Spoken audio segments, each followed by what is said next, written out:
أعوذ بالله من الشيطان الرجيم بسم الله الرحمن الرحيم ونفس وما سواها فألهمها فجورها وتقواها قد أفلح من زكاها وقد خاب من دساها. Bismillahirrahmanirrahim. Assalamualaikum. Belum, masih cek sound. Assalamualaikum warahmatullahi wabarakatuh. Alhamdulillahirabbil alamin.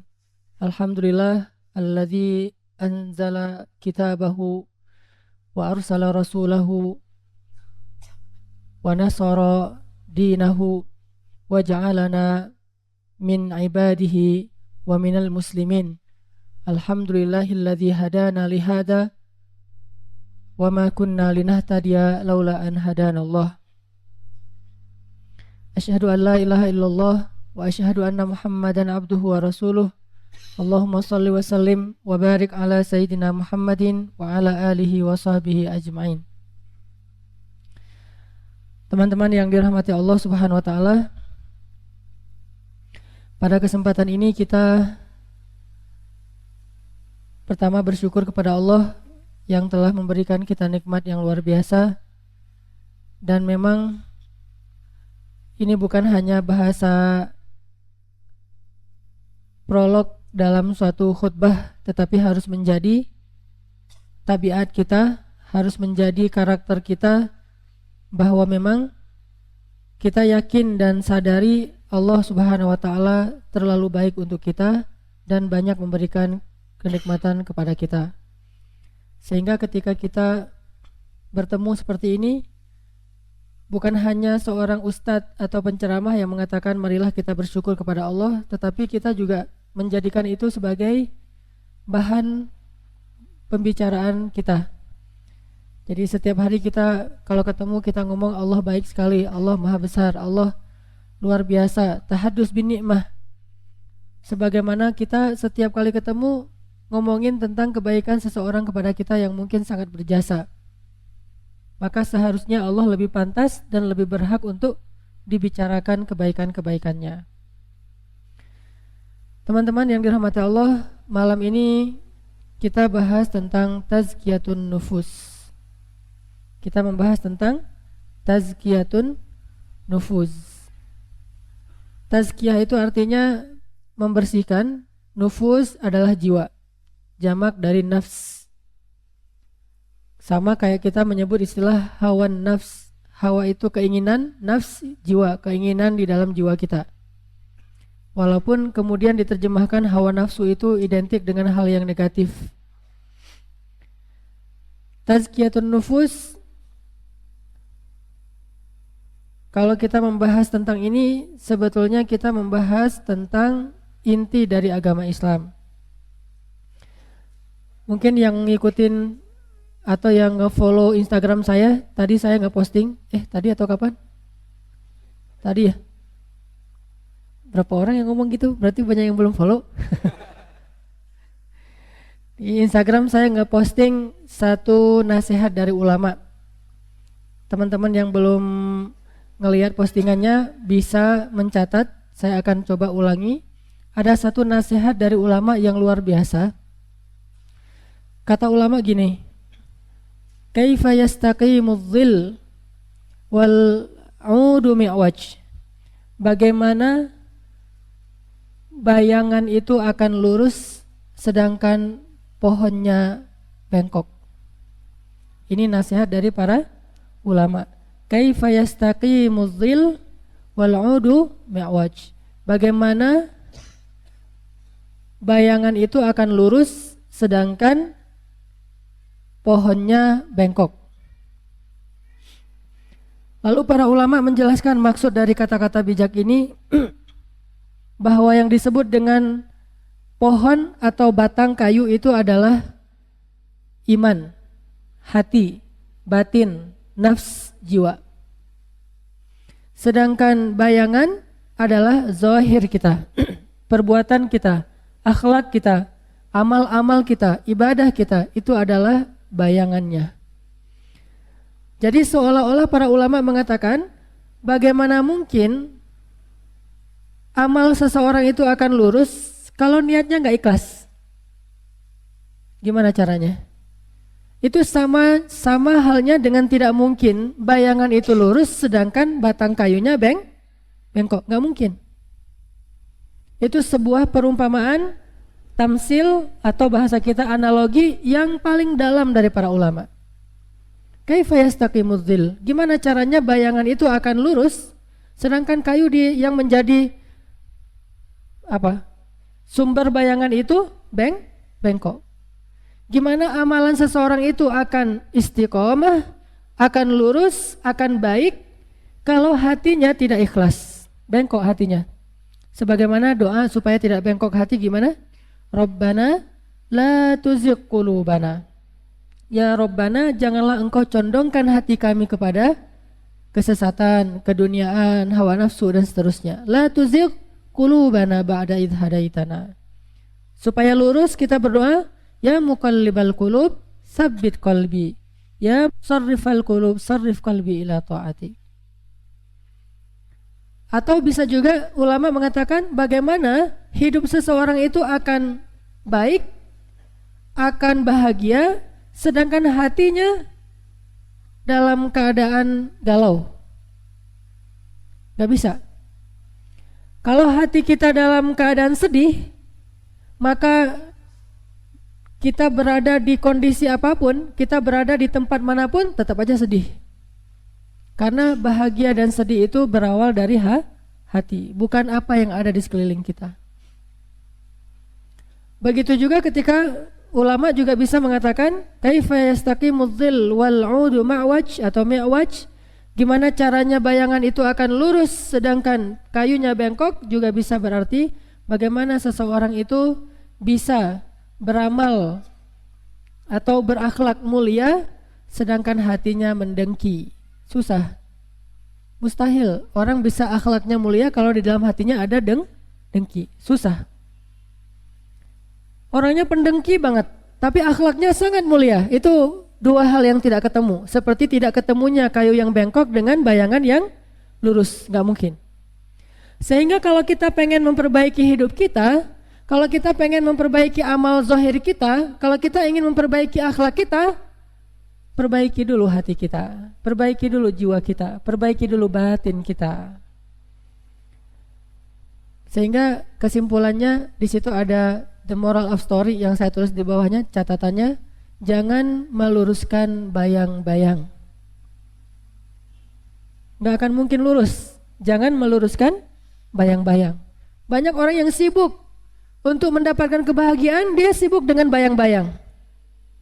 Lari antara Bukit Sofa dan Bukit Marwah. Bukankah itu sibuk dengan bayang-bayang?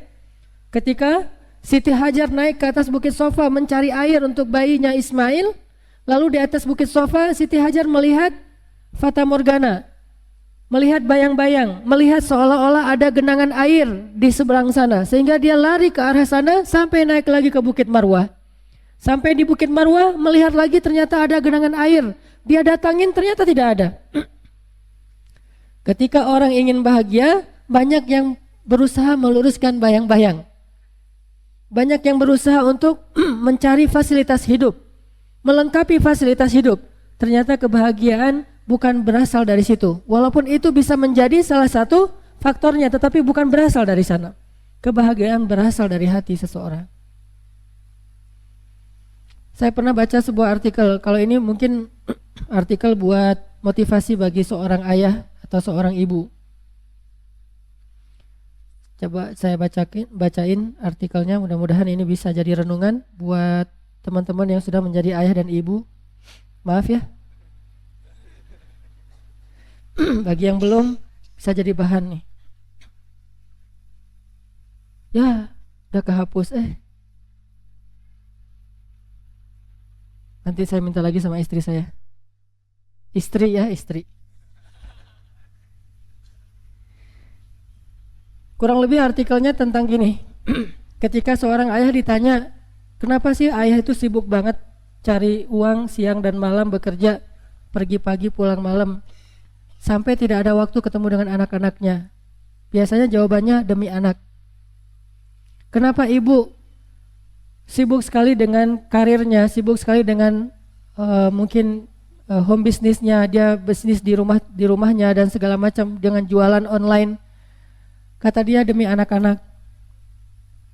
Kenapa seorang ayah itu sering keluar kota? Katanya demi anak-anak. Sibuk ayah dan ibu demi anak-anak. Tetapi ternyata anak-anak tidak butuh semua fasilitas yang mewah itu. Sehingga ketika ulang tahun bisa memberikan hadiah yang mahal, ketika weekend bisa ngajak jalan-jalan yang jauh, yang nginep di hotel bintang 5 segala macam. Tetapi setelah itu ditinggalkan dalam waktu yang lama.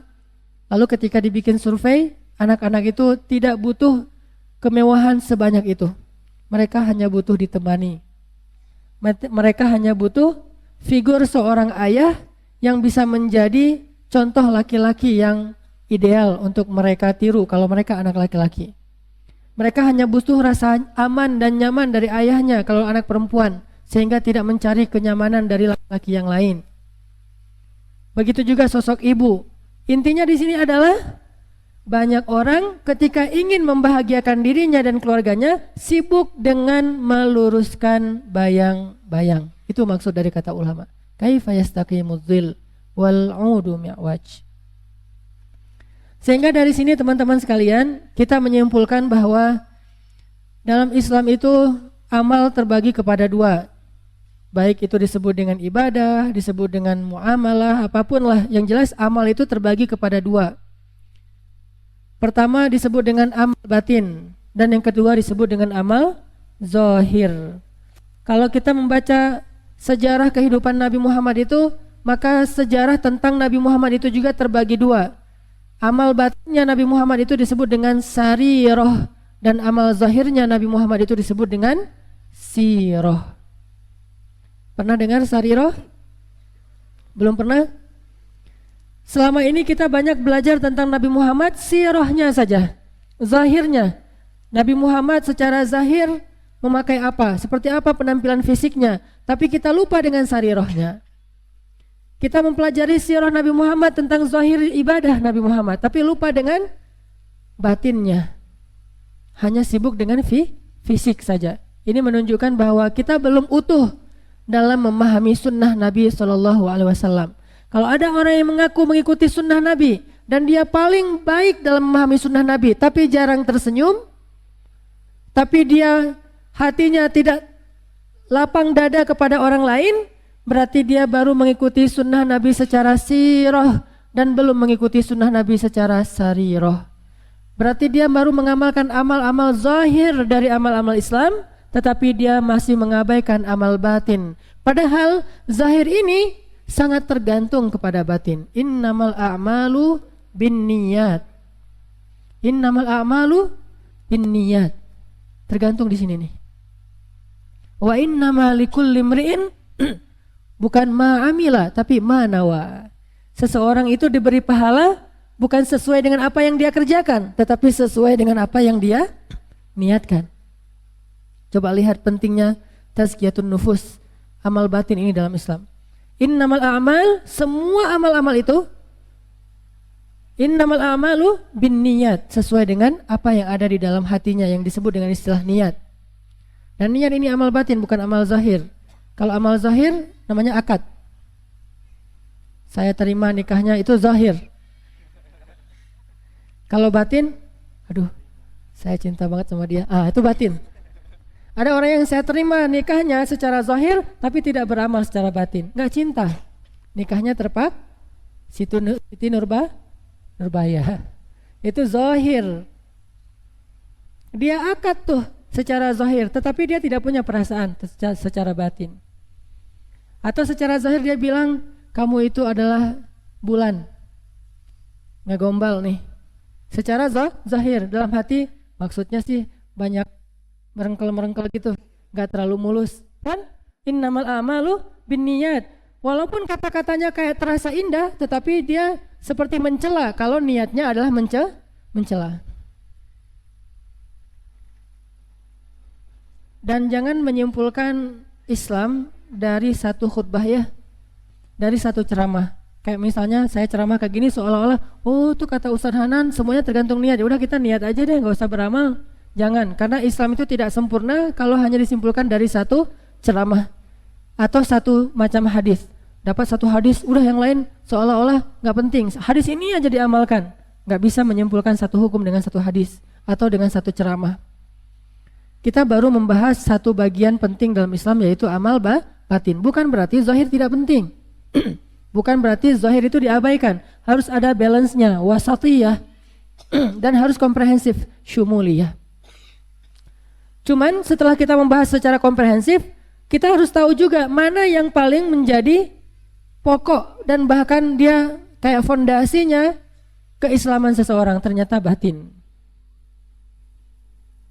Sehingga kata Nabi, innamal a'malu binniyat wa innamal likulli imri'in ma nawa. Seseorang itu dibalas sesuai dengan apa yang dia niatkan. Dibalas sesuai dengan apa yang dia niatkan.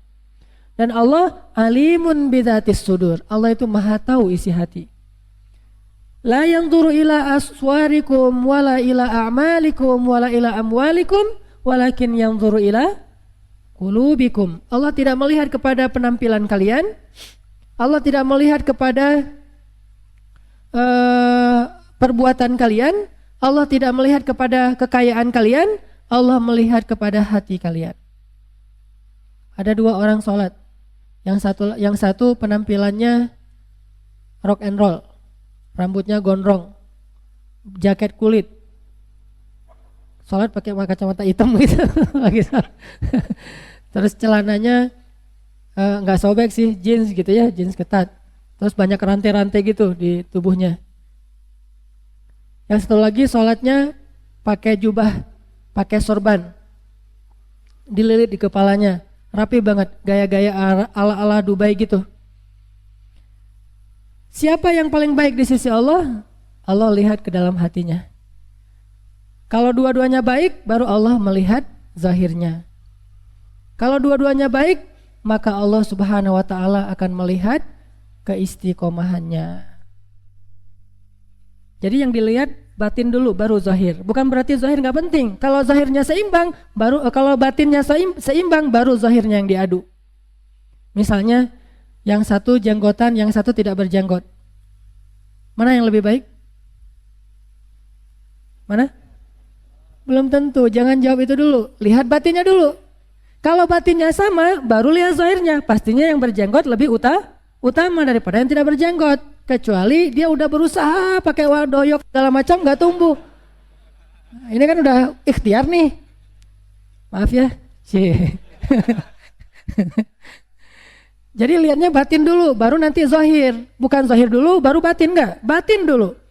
Mana yang lebih utama? Yang satu hijabnya hitam, yang satu lagi hijabnya pelangi. Mana yang lebih utama, teteh? Neng? Sis? Lihat batinnya. Lalu kalau batinnya sama, pastinya yang warna lebih gelap lebih utama daripada yang, walaupun boleh secara fikih memakai warna selain warna hitam, tetapi lihat juga keutamaannya. Seperti itu. Sama kayak orang sedekah. Yang satu sedekahnya 10.000, yang satu lagi 100.000. Mana yang lebih utama? Lihat hatinya. Kalau yang 100.000, nih lihat nih. Nih uang warna merah loh ya, bukan yang 100 rupiah, 100.000. Nih masukin. Pas ada kencong lewat dia naruhnya gini. Biar semua orang lihat gitu, oh 100.000, kayak iklan gitu kan.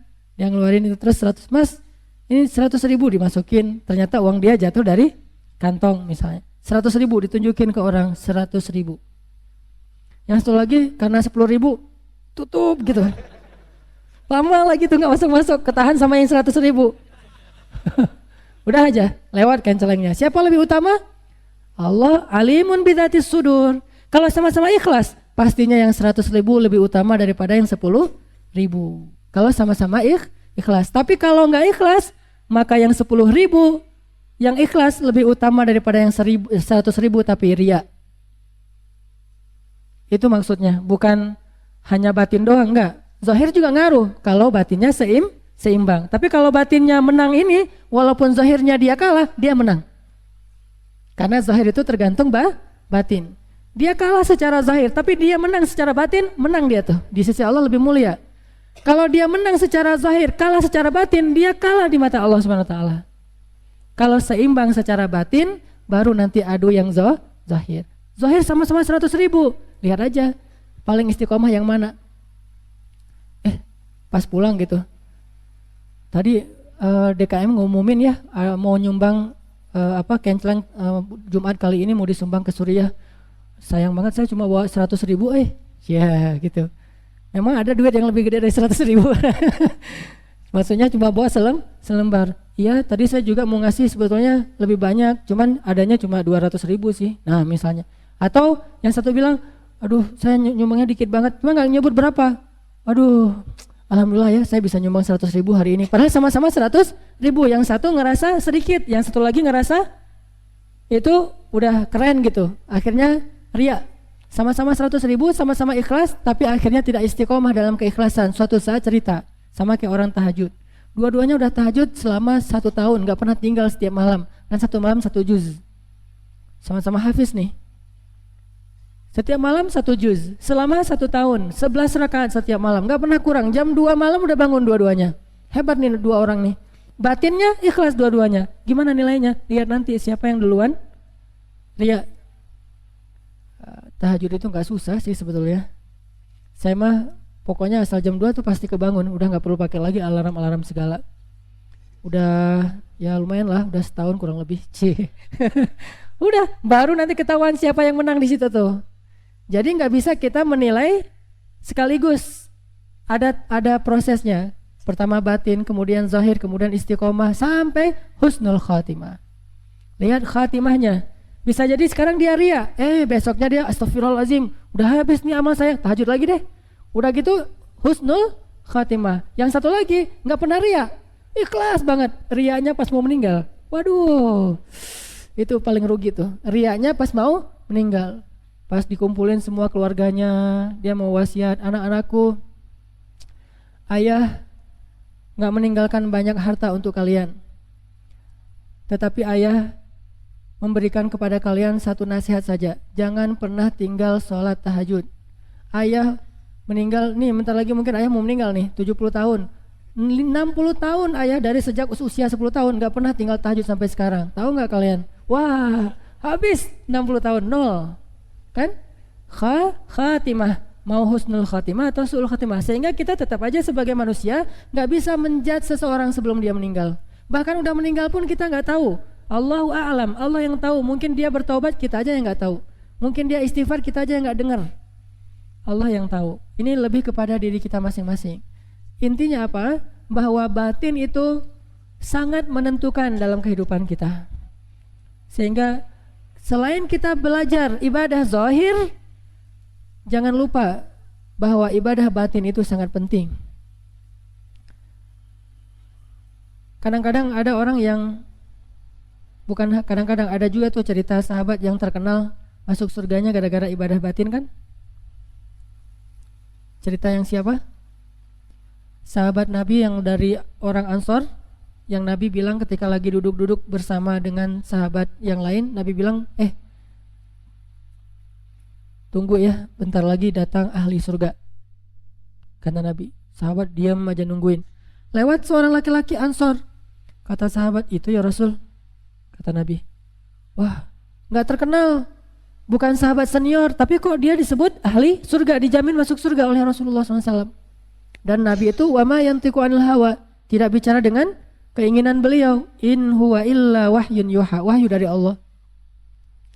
Hari kedua masih kayak gitu. Akhirnya ada sahabat yang kepo. Wah penasaran saya nih, dia amalannya apa sih? Ngintip ya, stalking gitu. Cari. Udah aja ngintip kan ke rumahnya, minta izin. Kalau nggak salah Abdullah bin Amr bin As datang ke rumahnya, boleh saya nginep di rumah kamu? Oh boleh. Akhirnya nginep aja di rumah itu. Tiap malam dia ngintip. Dia kalau malam tahajud nggak? Ternyata nggak tahajud. Standar-standar aja amalannya, yang wajib-wajib aja, yang sunnah nggak ada yang istimewa. Paling subuh bangun, sholat ke masjid. Nah itu juga yang lain juga ngelakuin. Tahajud, yang lain tahajud dia tidur. Terus, oh kalau gitu mungkin siang, siapa tahu dia siang mah rajin puasa. Siang nggak puasa.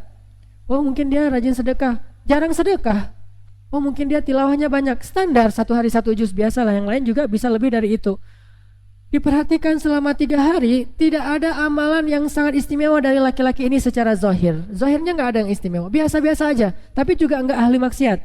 Jangan berarti amalan batin ya, tapi maksiat banyak secara zahir. Nggak kayak gitu benturannya. Yang penting paling minim zahirnya yang wajib. Salat wajib udah, kemudian kewajiban-kewajiban lain yang sifatnya zahir udah. Sedangkan yang sunnah-sunnahnya pas-pasan, minimalis. Diintip selama 3 hari tidak ada yang istimewa. Sampai kemudian ditanya, apa sih yang membuat kamu jadi ahli surga kok? Nabi menjamin banget. Saya perhatikan selama 3 hari ini kayaknya nggak ada yang istimewa dari amalan kamu. Kata laki-laki itu, ya saya mah ya gini, seperti yang kamu lihat. Dah saya mah apa tuh?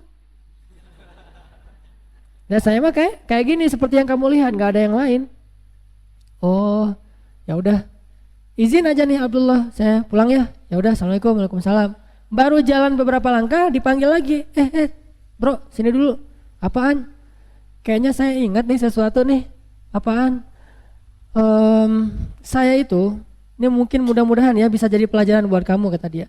Saya itu orang yang tidak pernah dengki kepada orang lain.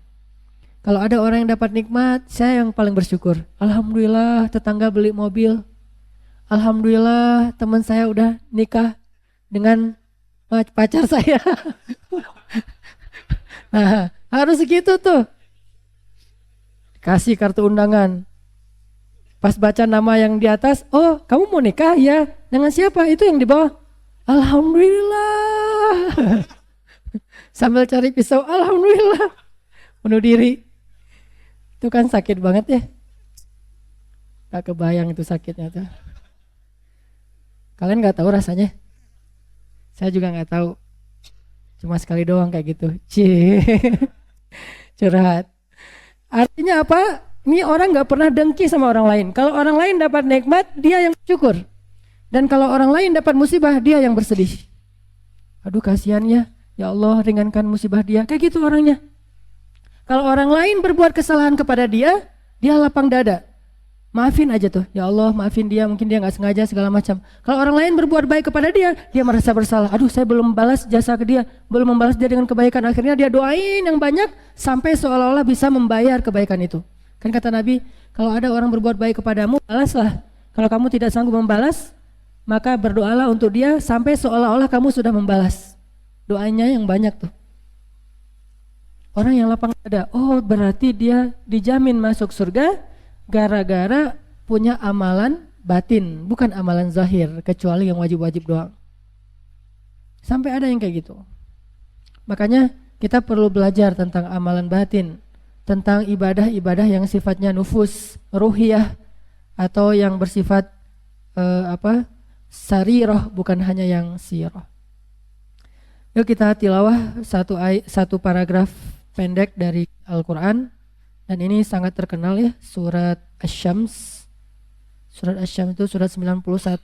Kita baca dari ayat 7. Surat Asy-Syams, surat 91 dari ayat 7.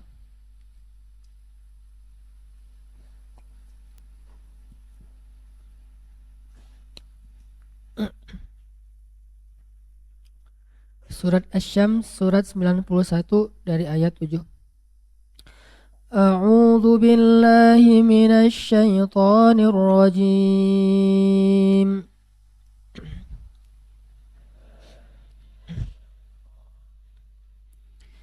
Bismillahirrahmanirrahim.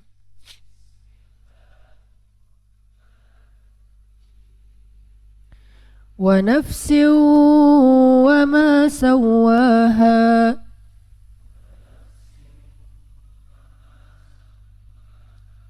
فألهمها فجورها وتقواها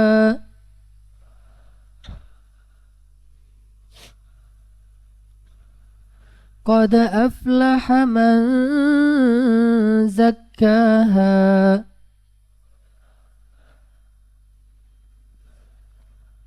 wa qad khaba man dassaha.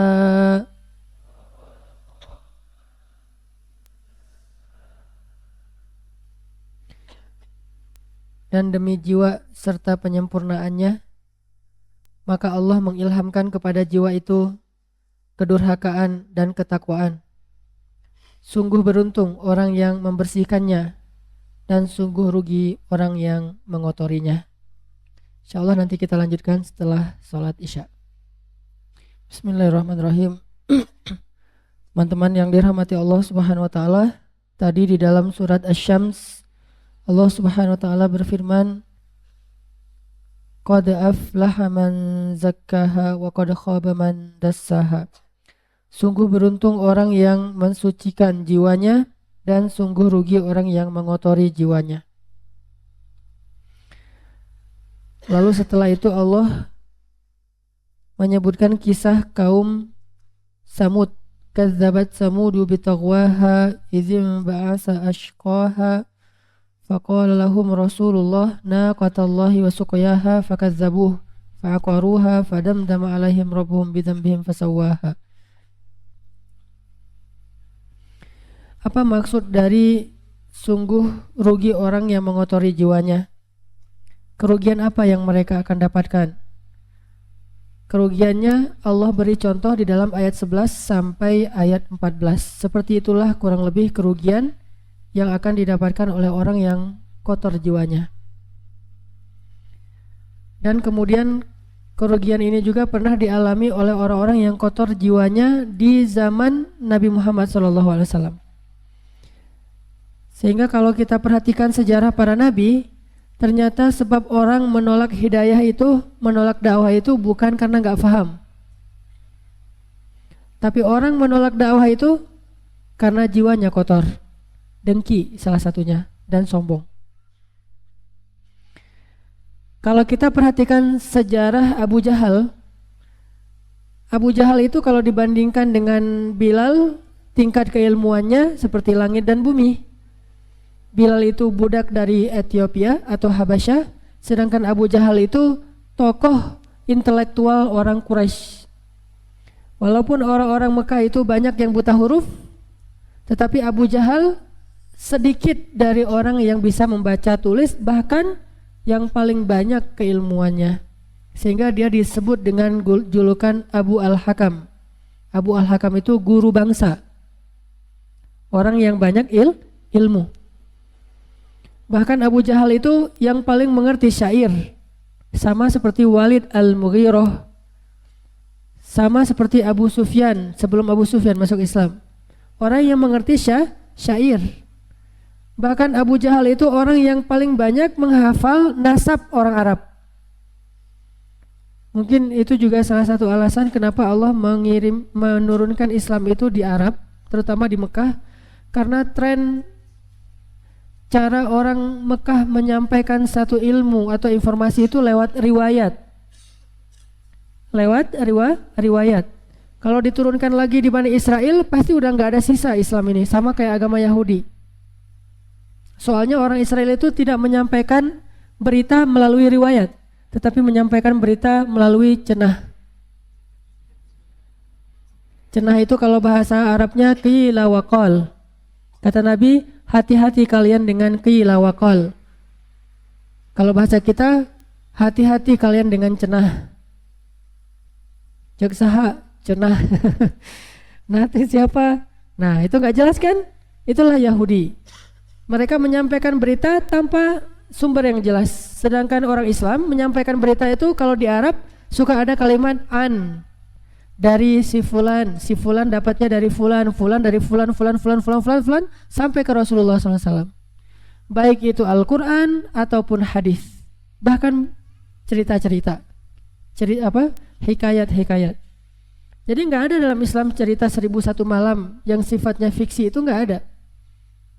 Apalagi fiksi sampai menjadi kayak buku referensi ilmiah, itu nggak ada dalam sejarah Islam. buku fiksi jadi referensi ilmiah. Itu mah tabiat orang Yahudi. Hollywood jadi informasi buat kita, kan agak aneh tuh. Kalau orang Islam di Indonesia menjadikan film Hollywood sebagai informasi, mana benar mana salah, ini mengikuti gaya Yahudi. Karena yang bikin Hollywood adalah orang Yahudi, pasti dia tuh hero banget tuh. Di semua film-film action atau kolosal dia selalu jadi hero. Pasti bendera, salah satu bendera mereka yang dikibarkan kan ujung-ujungnya, mau dia film Jepang tetap aja hero-nya orang barat, mau film Cina hero-nya orang barat. Last Samurai, siapa Last Samurai-nya?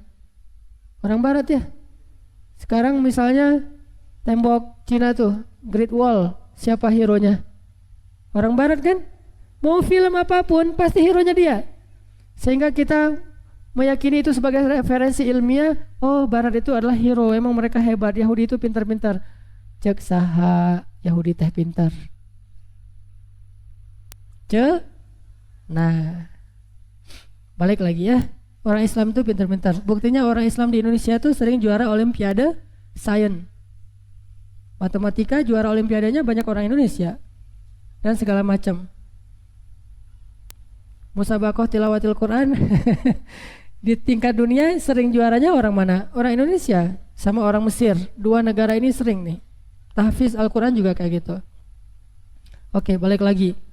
Abu Jahal itu bukan orang yang bodoh secara akal, intelektual. Dia bukan orang yang bodoh, dia tuh orang yang pintar. Ngerti banget Al-Quran. Buktinya ada kisah suatu malam Abu Jahal sama Akhnas sama Abu Jahal sama Akhnas berdua lagi jalan lewat rumah Nabi di Mekah. Pas ngelewat rumah Nabi, tiba-tiba ngedengerin Nabi lagi tilawah Al-Quran. Nabi kan powerful tilawah banget. Kalau ada sahabat yang pas baca Quran malaikat turun, Nabi pasti lebih dari itu. Kalau ada sahabat yang baca Quran awan sampai berarak ke arah dia, terus kemana dia pergi awan ngikutin, tunggu dulu mau dengerin Al-Qurannya, awan bilang kayak gitu. Ada nggak kita yang tilawah Al-Quran awan ngikutin? Nggak kan? Ustadz mendung, kenapa? Gara-gara Ustadz ngaji. Nggak ada itu. Gara-gara saya ngaji mendung. Yang ada setelah saya ngaji jadi cerah gitu. Kenapa? Awan pada lari. Kalau dulu sahabat gara-gara ngaji mendung, datang air hujan, berkah gitu. Tapi Nabi pasti lebih dari itu. Lebih dahsyat dari itu. Makanya jangankan manusia yang ada potensi baik buruk, jin aja yang udah buruk dikutuk bisa dengerin ngaji Nabi Muhammad. Cuman sayangnya dulu nggak ada rekaman. Kita pengen tahu Nabi ngajinya gimana sih. Kalau ada rekaman pasti kita ikutin ya. Nggak ada rekaman, nggak ada YouTube. Tadi cerita apa sih? Nabi lagi ngaji lewat Abu Jahal sama Akhnas. Pas Abu Jahal sama Akhnas lewat ngedengerin Nabi ngaji, yang tadinya mereka cuma pengen jalan jadi duduk aja. Lama dengerin Nabi ngaji. Nabi itu kalau ngaji itu nggak pernah sebentar loh. Nabi kalau lagi tahajud baca satu rakaatnya itu bisa Al-Baqarah, Ali Imran, An-Nisa, Al-Maidah, Al-An'am, 7 juz. Itu satu rakaat.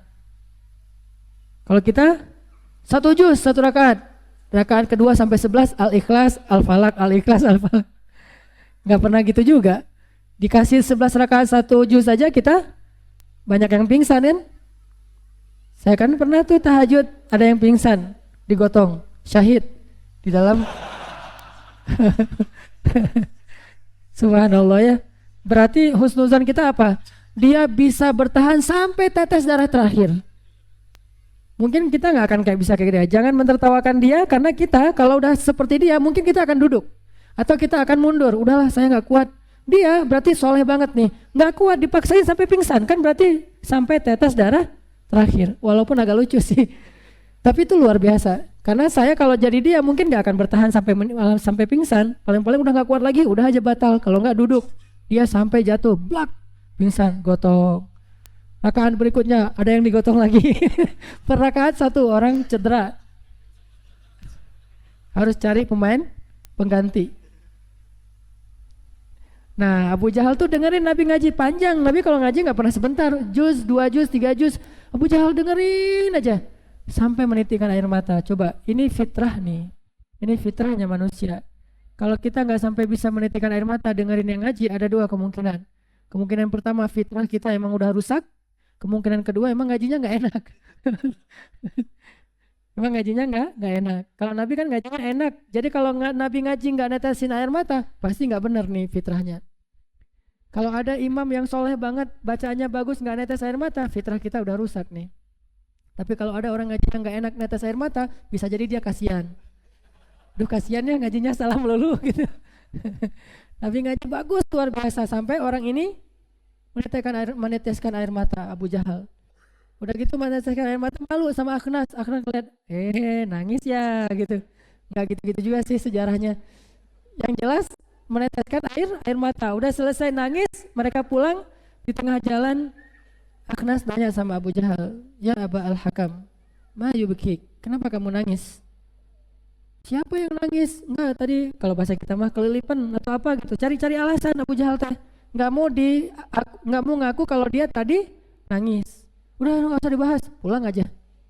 Ternyata malam besok di jam yang sama Abu Jahal kangen dengan bacaan Nabi lagi. Coba lihat, kangen dia tuh. Ternyata ada ketagihan. Malam besok diam-diam Abu Jahal pergi sendiri keluar dari rumahnya, pergi ke rumah Nabi, duduk di sebelah rumah Nabi, dengerin. Pas Nabi baca Bismillahirrahmanirrahim, Abu Jahal langsung dengerin. Langsung larut dengan bacaan Nabi. Pulang di tengah jalan ketemu sama Akhnas, yang ternyata Akhnas juga gitu. Diam-diam kangen, balik lagi, cuman beda sisi rumah. Ketemu di tengah jalan. Apa? Dari mana kamu? Dari rumah Muhammad. Lah kamu dari mana? Enggak, cuma lewat doang gitu. Udah aja pulang lagi. Malam ketiga ternyata kangen lagi datang. Ketemu lagi di tengah jalan. Sampai akhirnya Akhnas udah gak tahan nanya kepada Abu Jahal. Abu Jahal, udahlah kita jujur aja lah. Daripada kita bersandiwara gini kan ya. Udah jujur aja lah. Kamu datang kan ke rumah Muhammad 2 malam yang terakhir? Iya sih sebetulnya. Tapi jangan bilang siapa-siapa ya. Enggak, saya cuma bilang ke teman-teman dekat kita aja. Memangnya kenapa ya Akhnas, ya Aba Al-Hakam? Apa pendapatmu tentang bacaan Muhammad itu? Mungkinkah itu syair? Mungkinkah itu mantra yang telah menyihir kita? Kata Abu Jahal, itu bukan mantra. Itu bukan syair. Itu benar-benar firman dari langit. Lah kalau gitu kenapa kita enggak beriman wahai Abu Al-Hakam? Kamu nanya sama saya, kalau beriman kepada Muhammad, yang artinya kita harus jadi pengikutnya Muhammad, artinya kabilah kita akan menjadi anak buahnya atau pengikutnya, prajuritnya kabilah Muhammad. La wallah, kata dia, nggak mau saya jadi pengikutnya Muhammad. Gengsi, dengki, sombong, itu pas masalahnya. Bukan nggak ngerti, ngerti banget. Bukan nggak tertarik sampai 3 kali balik, cuman gengsi.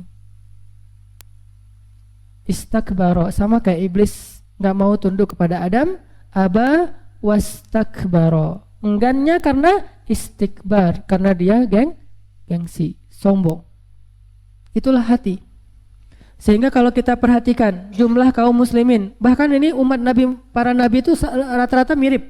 Selalu yang awal-awal beriman kepada Nabi itu orang-orang yang disebut sufaha, arazil. Coba perhatikan di Al-Baqarah itu kan di awal-awal rata-rata kan hafallah dikit-dikit ayatnya ya. Wa idza qila lahum aminu kama amanan nas. Kalau dibilang ke orang-orang yang pemuka-pemuka kaum ini, ayo beriman, orang-orang udah pada beriman, kenapa kalian belum beriman? Qalu anu'minu kama amanas sufaha. Apa kata mereka? Kami mau beriman seperti orang-orang rendahan itu, gengsi masalahnya. Selalu yang pertama menerima dakwah para nabi selalu arazil, selalu orang-orang yang rendah, para budak, orang miskin, selalu kayak gitu. Itu ciri khas umat Nabi. Dan biasanya anak muda, udah miskin, budak, muda, itu yang biasanya menerima dakwah para nabi. Hampir semua nabi kayak gitu tabiatnya. Sedangkan yang menentang para nabi rata-rata para penguasa. Di mana-mana dakwah itu biasanya diterima dari bawah, tapi ditentang dari atas. Di mana-mana mau Fir'aun, mau Haman, mau Namrud, mau Abu Jahal, di mana-mana kayak gitu. Kenapa para penguasa menentang dakwah? Karena mereka tidak siap untuk menjadi pengikut. Mereka tidak siap untuk mengorbankan kepentingan-kepentingan mereka, lalu merendahkan diri mereka sejajar dengan yang lain. Tidak siap. Dan selalu kayak gitu tabiatnya sampai hari ini. Mau muslim, mau kafir, mau munafik, sama aja tuh. Dakwah selalu diterima oleh orang-orang yang gak punya kepentingan, polos. Kita, apa kepentingan kita dengan apa kepentingan kita yang tergadaikan atau yang diresikokan kalau kita menerima dakwah? Gak ada kan? Sehingga mudah menerima dakwah. Emangnya kalau kita terima dakwah, gengsi apa yang mau kita tahan? Biasanya dalam satu komunitas, yang paling susah menerima dakwah itu yang paling besar gengsinya. Perhatikan aja kita. Komunitas yang paling susah menerima dakwah, yang paling besar gengsinya. Bukan dia gak tahu kebenaran. Masa dia gak ngerti hak dan batil yang sudah sangat jelas seperti hari ini? Itu Palestina, Suriah itu dijajah. Tidak ada media yang meliput sama sekali. Ratusan ribu orang meninggal dan hancurnya berkeping-keping. Tubuhnya tuh udah hancur bau, hancur lebur. Nggak ada yang meliput sama sekali. Kemarin di Cina, di Hong Kong, ada bus masuk jurang. 8 orang luka-luka, nggak meninggal loh, luka-luka. Semua televisi menayangkan. Cuma luka-luka doang. Bus masuk jurang, ditayangin dari santero dunia. Ketahuan, wah ada bus masuk jurang di Hong Kong, 8 orang luka-luka dibawa ke rumah sakit terdekat. Semua stasiun televisi menayangkan. Giliran Aleppo, Homs, tidak ada yang menayangkan. Kenapa? Bukan mereka nggak tahu kalau itu adalah kejahatan kemanusiaan yang sangat besar. Mereka bukan nggak tahu. Mereka biasanya peka banget tuh soal HAM. Paling peka kan soal HAM biasanya. Kenapa? Karena itu adalah orang-orang beriman. Kenapa kalau orang beriman menolak kebenaran? Karena gengsinya, karena sombongnya. Ini semuanya masalah jiwa.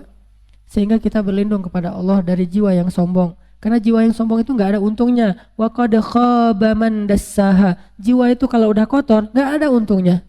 Mau dipakai untuk agama nggak ada untungnya. Mau dipakai untuk bergaul dengan sesama manusia nggak ada untungnya. Orang kalau kotor hatinya kan nggak enak gaulnya. Pasti ada kepentingan. Ketemu orang yang dilihat duit. Wah ini akhirnya Pak saya ada produk ini, jelasin lagi kan nggak enak tuh. Tapi kalau dia bukan dasar itu mah sekian nggak masalah. Dia jualan, dia berdagang nggak masalah. Cuman bukan atas dasar itu dia berteman. Kalau atas dasar itu dia berteman kan gak enak tuh. Kalau berteman ya berteman aja karena sesama mungkin punya hobi apa, mungkin karena emang saya sayang sama dia. Kalau lebih tinggi lagi karena Allah. Cuman bukan berarti dilarang berdagang kan. Berteman karena Allah, bersahabat bahkan saling mencintai karena Allah pun boleh saling jual beli. Cuman bukan karena jual beli dia bersahabat. Jadi orang kalau kotor hatinya untuk agama nggak bisa dipakai, untuk manusia nggak bisa dipakai, dunia nggak bisa, akhirat nggak bisa, apapun nggak bisa, bahkan untuk dirinya juga nggak nyaman. Orang kalau bermasalah jiwanya, dia sendiri nggak nyaman. Khaba, khaba itu artinya rugi banget gitu. Lawan dari khaba adalah aflaha. Sehingga kalau kita baca sejarah Islam teman-teman, tema-tema yang pertama disampaikan Nabi dalam dakwahnya itu adalah tema-tema tazkiyatun nufus wa yuzakkikum wa yuzakkihim, dan membersihkan mereka dari dosa-dosa. Masalah nufus, masalah kejiwaan yang pertama disampaikan, masalah akidah, masalah iman kepada akhirah, masalah kasih sayang di antara manusia, itu kan semuanya jiwa. Sedikit sekali porsi zahir, sedikit sekali. Salat, puasa, zakat, haji, jihad, syariat, sedikit sekali porsinya di fase makiyah. Teman-teman tahu bedanya ayat makiyah dengan madaniyah? Kalau ayat makiyah artinya apa? Ayat yang turun bukan di Mekah. Ayat yang turun sebelum hijrah. Sedangkan madaniyah ayat yang turun setelah hijrah. Jadi ini bukan tempat, tetapi periodisasi dakwah. Periode. Karena ada ayat yang turun di Mekah tapi namanya madaniyah. Kenapa kok namanya madaniyah turunnya di Mekah? Karena dia turun ketika sedang Fathu Makkah dan terjadi setelah hijrah. Berarti namanya ayat madaniyah walaupun turunnya di Mekah. Jadi bukan tempat. Periodisasi dakwah. Apa penting, rahasianya atau pesannya?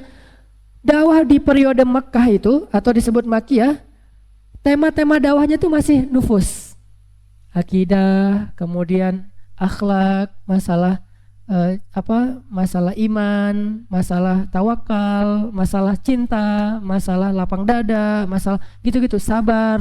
Ini bab-bab tazkiyatun nufus, ini Makkiyah. Sedangkan Madaniyah sudah mulai masuk syariah. Di Makkiyah 90%-nya tazkiyatun nufus, 10%-nya syariah. Di Madaniyah bertahap sampai akhirnya 90% Madaniyah, 10% tazkiyah. Al-yauma akmaltu lakum dinakum wa atmamtu alaikum ni'mati. Itu salah satu ayat terakhir turun tentang apa? Tentang mana makanan halal, mana makanan haram. Bangkai itu haram kecuali yang disembelih dengan nama Allah dan segala macam kan ya? Itu syariat. Artinya kalau kita belajar Islam dimulai dari tazkiyatun nufus, belajar iman dulu sebelum belajar Quran. Makanya Ibnu Mas'ud mengatakan, ta'allamnal iman qablal Quran. Kami belajar iman dulu sebelum belajar Quran. Sehingga setiap kali kami membaca Al-Quran, iman kami bertambah. Nanti akan muncul generasi yang belajar Al-Quran sebelum belajar iman. Meskipun mereka membaca 30 juz Al-Quran, iman mereka tidak bertambah. Dulu sahabat, ayat turun berangsur-angsur. Turun ayat, Allahu Akbar, udah turun ayat langsung lari heboh gitu. Turun satu ayat itu kayak jadi hot news, jadi viral gitu, omongan gitu ya. Turun ayat surat apa? Surat misalnya Al-Mulk kan juz 29 itu Al-Mulk sampai Al-Mursalat, satu juz itu semuanya surat Makkiyah. Sedangkan juz 28, satu juz itu semuanya Madaniyah. Sisanya juz-juz yang lain campur, mix. Ada yang Makkiyah, ada yang Madaniyah, campur di situ. Kadang-kadang ada juz yang banyak Makkiyahnya, sedikit Madaniyah, ada juz yang banyak Madaniyah, sedikit Makkiyah. Misalnya juz Amma, juz 30, banyak Makkiyah, tapi ada Madaniyahnya di situ. Juz 1, banyak Madaniyah, tapi ada Makkiyahnya di situ. Sedangkan 28, 29 murni nih. Juz 28 murni Madaniyah, juz 29 murni Makkiyah. Surat apa turun? Surat Al-Mulk, surat Tabarok. Masya Allah, Allahu Akbar, senang, bahagia gitu, bertambah iman. Ketika dibacakan Tabarakalladzi biyadihil mulk wa huwa ala kulli syai'in qadir. Nambah iman. Karena mereka udah belajar iman sebelum belajar Quran. Nanti muncul generasi yang belajar Quran sebelum belajar iman. Sehingga walaupun dibaca 30 juz, iman tidak bertambah. Malah dengerin Al-Quran itu biar bisa tidur. Aduh gak bisa tidur dengerin Quran deh. Dengerin. Langsung baru Alif Lam Mim, tidur. Belum zalikal kitabula raiba fi, Alif Lam Mim aja udah tidur. Kalau dulu sahabat dengerin Quran gak bisa tidur. Apalagi ayatnya idza waqa'atil waqi'ah laisa liwaqa'atiha kadhiba khafidatur rafi'ah la uqsimu biyaumil qiyamah. Itu pasti gak bisa tidur. Kita mau Al-Qiyamah, mau Zalzalah, mau Al-Qari'ah, mau Al-Haqqah, tidur aja. Padahal semua ayat itu ayat tentang kiamat. Kenapa? Bukan gak ngerti artinya. Dan kita tahu itu kurang lebih tentang kiamat, walaupun gak tahu ayat demi ayat. Tapi kenapa gak bisa? Kenapa malah bisa tidur? Kenapa ketika dibacakan itu di dalam sholat gak nambah khusyuk? Karena bukan belajar iman, tapi belajar Quran. Belajar Quran itu belajar baca, belajar tafsir, belajar tahfiz, itu belajar Quran. Sedangkan belajar iman, belajar yakin. Makanya ayat yang di awal itu dzalikal kitabula raiba fi, tidak ada keraguan. Baru nanti hudan lil muttaqin, jadi petunjuk. Kalau udah ragu, gak akan jadi petunjuk. Gimana mau jadikan Al-Quran sebagai petunjuk kalau dia aja ragu sama petunjuk itu? Gak mungkin. Makanya tema-tema awal Islam itu tazkiyatun nufus. Ini yang terus-terusan dibina sama Nabi. 13 tahun tazkiyatun nufus. Sehingga kalau kita pengen belajar Islam yang serius, kasih porsi tazkiyatun nufus misalnya 70%, belajar syariatnya 30%. Orang kalau nggak kayak gitu, belajar syariat 90%, tazkiyatun nufus 10%, jadinya bahaya. Semua orang disesatin sama dia. Karena dia belajar syariat 90%, tazkiyatun nufusnya nggak ada kasih sayang. Haram semuanya. Senang dengan kata-kata haram, tidak senang kata-kata halal. Kenapa? Kurang tazkiyatun nufus. Sehingga dia melakukan hal-hal yang dalam agama malah dilarang. Apalagi kalau kita mau berdakwah tidak belajar tazkiyatun nufus, itu bahaya. Ditambah lagi kalau dakwahnya dakwah yang cukup potensial untuk membuat kita riya. Kayak dakwahnya misalnya sebuah organisasi yang kalau udah besar diliput media, kan mulai tuh. Nanti ada muncul lagi dakwah yang lain diliput media juga, ada dengkinya kan ya. Ini bab tazkiyatun nufus, ini berat ini nih. Kalau ini bisa lulus, gampang syariat itu. Turun ayat hijab, langsung pakai apapun yang di tangannya itu dipakein jadi hijab. Kenapa? Karena sudah beriman. Begitu turun ayat hijab, para sahabat Nabi pulang ke rumahnya menyampaikan kepada istri-istrinya, kata mereka, wahai istri-istriku, wahai istriku maksudnya salah.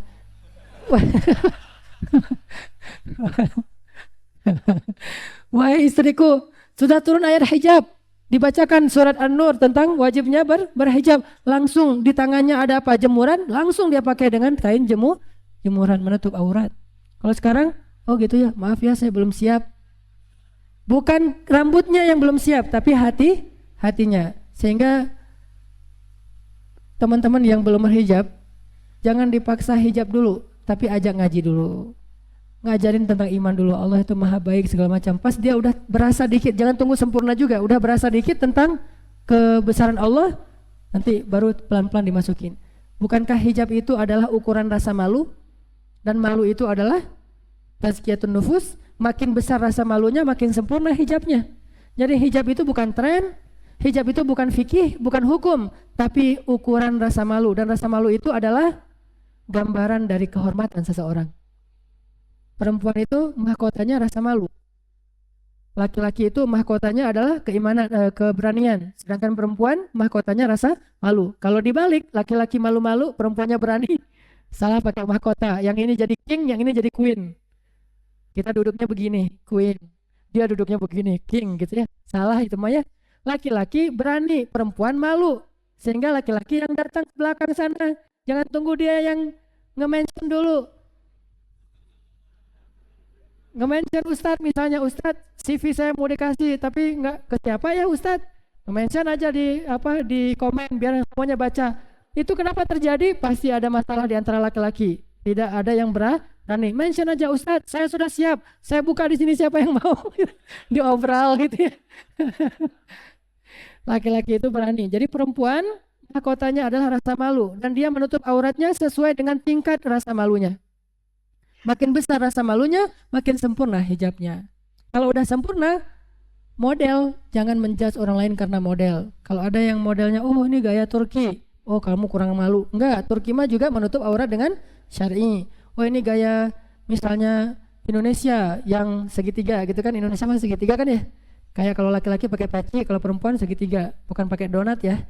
Donat itu ala tahun 80-an lah ya, pakai donat terus pakai kerudung gitu, pakai jilbab segitiga.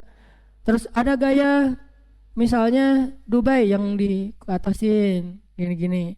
Ada gaya tornado yang gini, namanya twister hijab, tornado hijab. Jadi ada badai gitu.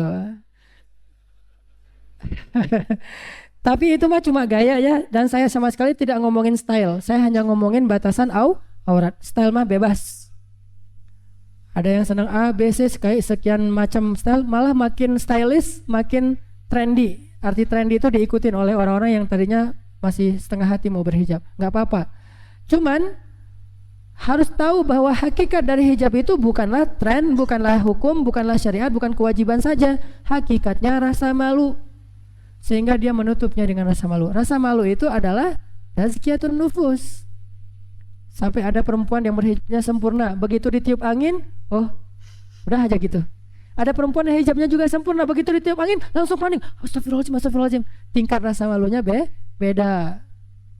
Ada perempuan berhijab, cadaran, foto, tapi pakai ininya diukir, cadar, tapi ininya disulam, gini.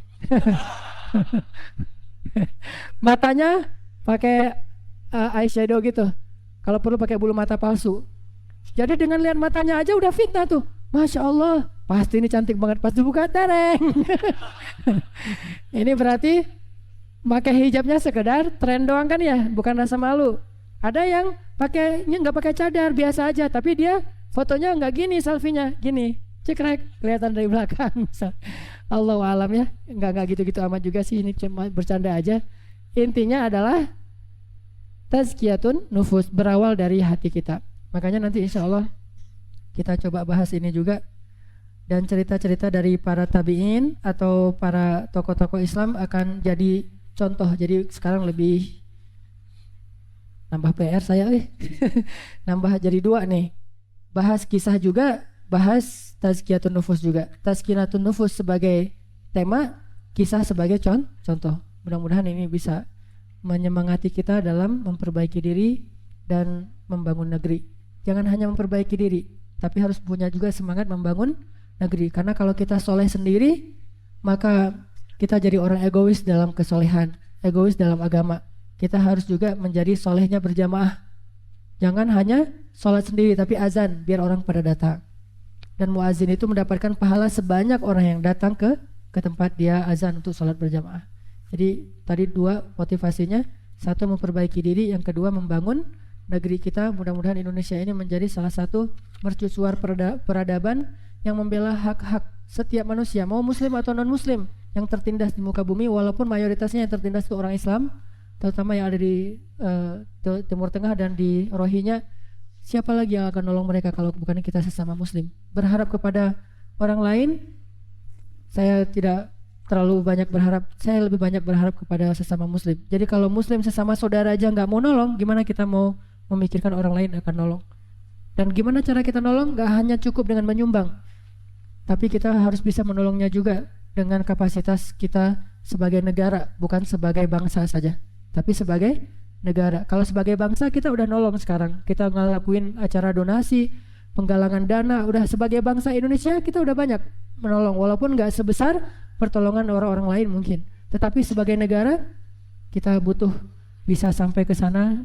Sebagai negara Indonesia, bangsa Indonesia, bendera merah putih, tapi bendera itu dikibarkan untuk membela hak-hak asasi manusia secara adil dan tanpa memandang agama ataupun ras. Jadi mentang-mentang itu orang Arab nggak perlu dibela, nggak ada itu dalam Islam, apalagi dalam sisi kemanusiaan. Makanya saya bilang, ayo anak muda bangkit, bangun negeri ini, bangkit untuk bangun bangsa ini, bangkit untuk bisa menjadikan Indonesia sebagai negara maju, berperadaban, dan negara yang kuat, sehingga kita tidak lagi menjadi pengekor terhadap peradaban-peradaban lain, insyaallah. Dan itu tergantung di tangan kita semuanya. Barakallahu li walakum.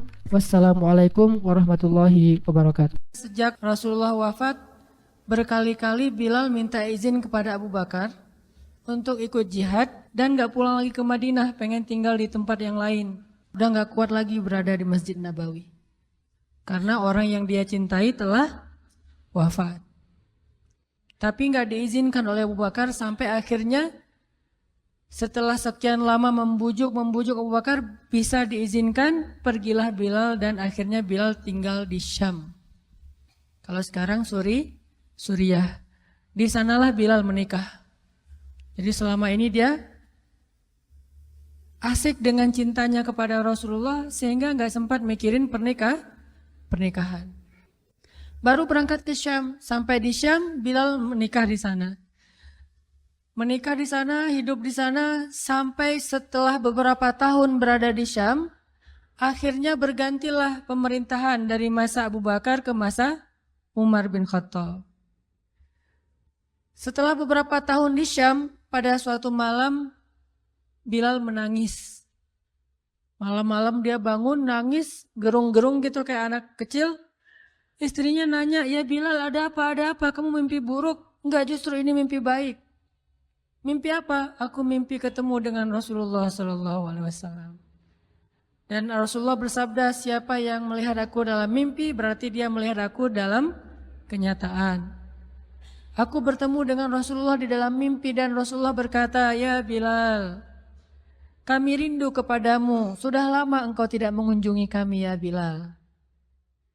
Setelah bangun dari mimpi itu, Bilal semakin rindu kepada Rasul, merasa bersalah udah lama gak menjenguk Rasulullah.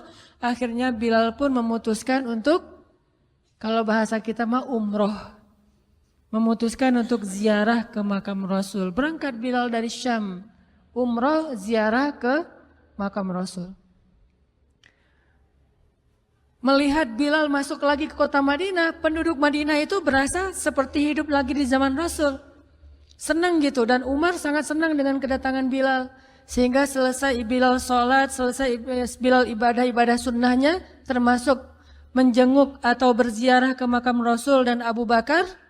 Kemudian Umar berkata kepada Bilal, "Ya Bilal, sudah lama kami tidak mendengar suara azan darimu. Tolong kumandangkan sekali lagi azan seperti engkau mengumandangkannya di masa Rasul. Kami rindu ingin merasakan suasana di zaman Rasul." Benar Bilal, kata para sahabat yang lain yang ada di situ. Umar, kemudian Abdurrahman, beberapa orang sahabat, "Ya Bilal, azan, kami ingin mendengar suaramu seperti dulu kami mendengarnya di masa Rasul." Kata Bilal, "Saya tidak akan kuat." Kata mereka, coba dulu kamu usahakan karena kami ingin sekali mendengarnya. Saya tidak akan kuat. Cobalah wahai Bilal demi kami supaya kami bisa semangat lagi dalam beramal soleh mengikuti perjuangan Rasulullah. Akhirnya karena udah dipaksa terus, Bilal pun mengumandangkan azan. Allahu Akbar, Allahu Akbar. Kota Madinah kaget mendengar suara Bilal. Orang-orang yang ada di rumah semuanya mengatakan, apakah Rasulullah sudah bangkit kembali? Apakah Rasulullah sudah bangkit kembali? Mereka semuanya kaget dan bahagia. Seolah-olah Rasulullah sudah bangkit dari kematiannya. Seperti Isa seolah-olah diturunkan kembali setelah dia diangkat ke langit. Satu kota Madinah tuh kaget bahagia gitu. Kayak seorang ibu yang kehilangan anaknya tiba-tiba mendengar suara anaknya dari jarak dekat dan ingin dipeluk segera anaknya itu. Saking rindunya mereka kepada Rasulullah. Allahu Akbar, Allahu Akbar. Pasar yang tadinya ramai tiba-tiba sepi mendengar suara Bilal yang masih sayup-sayup. Asyhadu an la ilaha illallah. Semuanya berlari keluar dari tempat-tempat kerja mereka, dari pasarnya, dari rumahnya. Semuanya berlari ke masjid. Ingin memastikan apakah Rasulullah sudah dibangkitkan kembali. Bahagia semuanya. Apakah Rasulullah sudah dibangkitkan? Apakah Rasulullah sudah hidup lagi? Semuanya bertanya dengan pertanyaan yang sama. Asyhadu an la ilaha illallah. Semuanya semangat datang ke masjid, ngumpul, ramai banget. Kemudian ketika Bilal mengatakan, Asyhadu anna Muhammadar Rasulullah. Asyhadu anna. Gak sanggup lagi Bilal, berhenti di situ. Kemudian Bilal menangis dengan suara nangis yang luar biasa kerasnya. Lalu satu masjid menangis, lalu satu kota Madinah menangis. Sehingga para ulama mengatakan, tidak pernah kota Madinah menangis sedahsyat mereka menangis hari itu kecuali ketika Rasulullah wafat. Cuma 2 kali menangisnya kota Madinah paling dahsyat. 1 hari ketika Rasulullah wafat.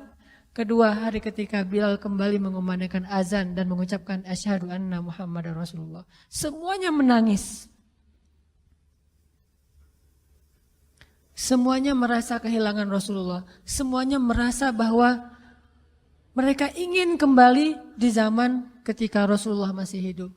Lalu mereka bertanya setelah semuanya selesai menangis, "Ya Bilal, kenapa kamu tadi menangis?" Kata Bilal, "Dulu biasanya kalau saya selesai mengumandangkan azan, saya akan datang ke hujrahnya Rasul." Hujrah Rasulullah itu kamarnya Rasul, rumah kecilnya Rasul. Selesai azan saya akan datang ke rumahnya Rasulullah dan memanggil, "Ya Rasulullah, as-salah, as-salah." Rasulullah nggak keluar sampai mendengar suara Bilal memanggil beliau secara khusus. Udah selesai azan, Bilal manggil Rasul, "Ya Rasulullah, as-salah, as-salah." Baru Rasulullah keluar dengan wajah berseri-seri. Sekarang bagaimana saya akan memanggil Rasulullah sedangkan Rasulullah sudah bersama kekasihnya yaitu Allah Subhanahu wa taala. Menangis lagi satu masjid, satu kota Madinah. Pokoknya hari itu adalah hari berkabung sekota Madinah. Hari menangisnya kota Madinah, saking rindunya mereka kepada Rasulullah. Bagaimana dengan kita ketika mendengar suara azan dan muazin mengucapkan nama Rasulullah Sallallahu Alaihi Wasallam? Di situ kelihatan apakah kita mencintai Rasulullah lebih dari apapun juga setelah Allah Subhanahu wa taala? Kalau tidak, fatarabbasu, hati-hati. Kalau tidak, fatarabbasu, tunggu aja. Na'udzubillah min dzalik, berarti masih ada kemunafikan dalam hati kita.